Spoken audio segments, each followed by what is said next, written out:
Okay, so we're recording now. So I'm loading a demonstration video for third program PLC2. As you can see, a portion of it has been blurred out, allowing only to us to see the pulse direction enabled items. So let's start with placing the start button. So you can see that there's a pulse happening here and set to 10 pulses.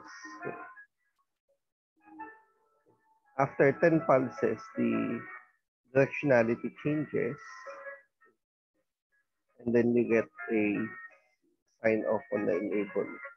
Now, if you do a restart, when the sensor becomes a high value, the enable output actually set to 0. So there's no motor action happening, no movement of the motor.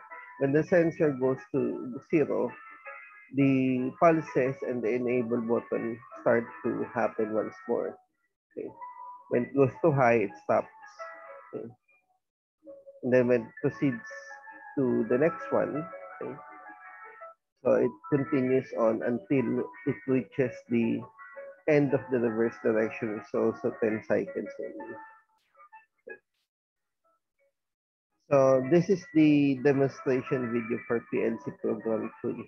Now the hint is that there is actually a timer and a combinational count up counter system being employed.